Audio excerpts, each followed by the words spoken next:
Here we're asked to find the area between two curves or two lines, and so we need to think about the theory.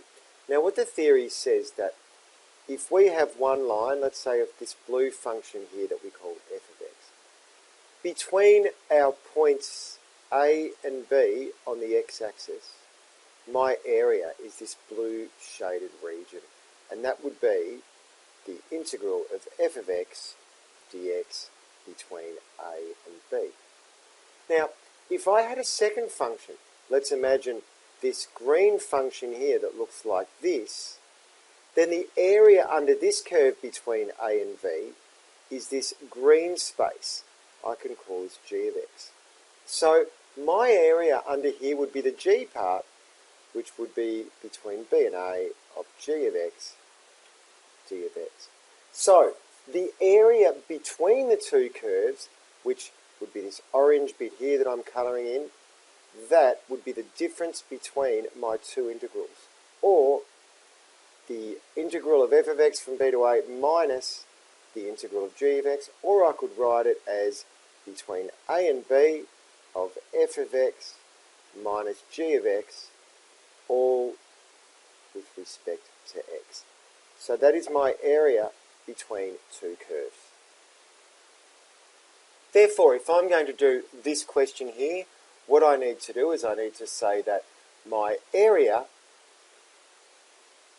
will be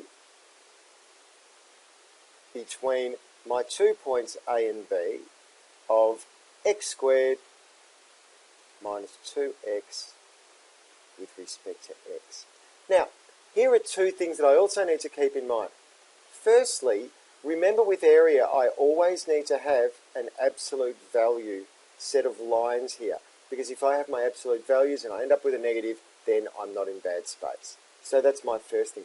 Secondly, I don't know what my terminals are, so I need to work out if it's the region bounded by these two, then that is going to look something like this. Here are my axes.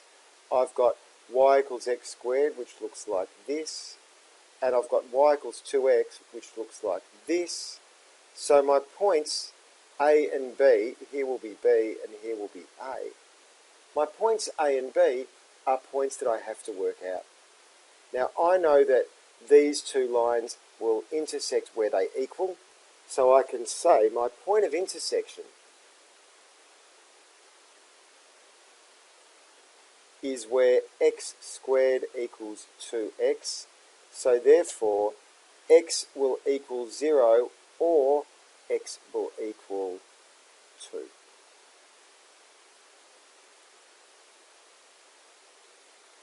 So that means that B and A, this will be the lower terminal, so that's going to be A, and this will be the higher terminal, so that's going to be B. So if I was going to write that correctly, I'd write that as A and 0, because I know that that's there, and B will be 2 and 4. We don't really need to worry about the y's. So therefore, my area equals the absolute value from 2 to 0 of x squared minus 2x with respect to x, which equals x cubed over 3 minus 2x squared over 2 between my points of 0 and 2, which equals 8 over 3 minus 8 over 2, and then the second part is 0 minus 0. So it equals, remembering I should have my absolute values, because you'll see how I'll need them here, which is 8 over 3 minus 4 equals negative 4 over 3. So now that I've got my absolute values there, I can write 4 over 3 units, or 4 over 3 square units, or 4 over 3 units squared. All of them will be correct. But this is my answer. My absolute values came into play in this question, so that's all right. And here is my happy examiner, especially knowing that you're such a master now after having learned that theory.